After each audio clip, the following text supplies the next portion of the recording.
With his tail tucked between his legs after being globally humiliated by Vladimir Putin, Donald Trump ran to Sean Hannity on Fox News. He needed a friendly interview. He needed a softball interview. And in this clip, you will see Donald Trump confirm Putin owns him. Listen carefully to what Trump says here. Trump says, Putin told me your mail-in voting is a scam. It's fraudulent. And this is why Putin, you gotta admit it. When you're bested, when they've gotten the best of you, you've got to admit it.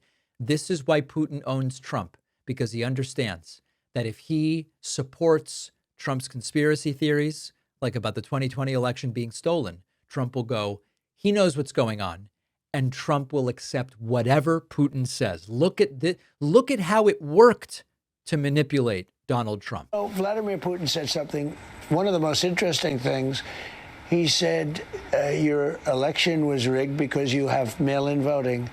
He said mail-in voting every election. He said no country has mail-in voting. It's impossible to have mail-in voting and have honest elections. And he said that to me. It was very interesting because we talked about 2020. He said, you won that election by so much.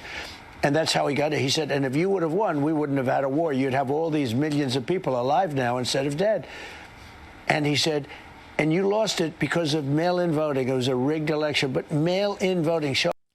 Do you think that Vladimir Putin really believes that Donald Trump won the 2020 election? Putin is a lot of things. He's a brutal dictator. He's an oppressor of media. He's an invader. He's an aggressive global force. But Putin is not stupid. And Putin knows that Donald Trump did not win the damn 2020 election. But and by the way, Putin, a known falsifier of elections, is saying to Trump, you really won in 2020. What is this about? Trump has no idea that this is a master manipulation by Putin. Putin is playing Trump like a fiddle. And when Trump later will hear from Putin, no, the truth is we are defensively in Ukraine. Ukraine was the aggressor. Trump's going to go, I believe him. I mean, listen, Putin recognized I really won 2020. He was right about that. He's probably right about this as well. And we saw after Putin during Trump's first term in Helsinki said, oh, no, we didn't do any hacking, even though that was the determination. We didn't do any hacking. Trump comes out and he goes, listen, why would he hack? And he said to me very strongly, he didn't do any of the hacking. Putin owns Trump because Trump doesn't realize how he's being manipulated. Biden would never have fallen for this. Obama would never have fallen for this. To his credit, George W. Bush would never have fallen for these attempts at ingratiating himself and the entreaties and the entire thing. Never would have happened. Here's Trump more, and he's really pleased with the review Putin gave him. And Vladimir said just a little while ago, he said, I've never seen anybody do so much so fast. He said, your country is like hot as a pistol.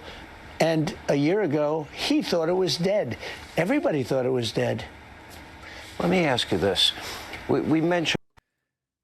It is so easy to play this fool. It is so easy. Here's the playbook. You praise Trump so that he's enamored with you.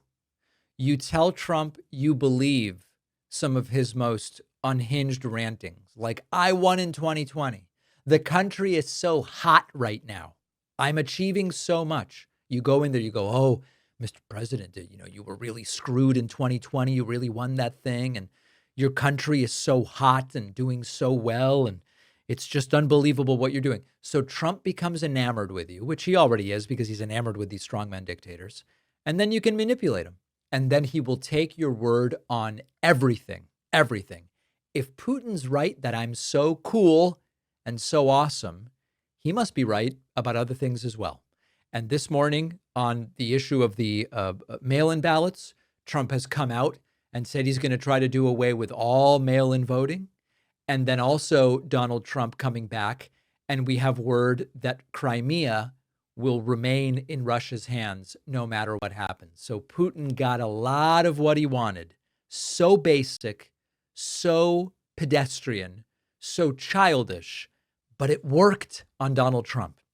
And then this put Marco Rubio and so many others in the position of having to defend what took place. Now, later in the show, we are going to get to Donald Trump's press secretary, Caroline Leavitt's reaction to all of this. Reports are the word is ashen. She was ashen over what took place in Alaska. We're going to get to that a little bit later, but we're going to start here with the response from Donald Trump's Secretary of State, Marco Rubio.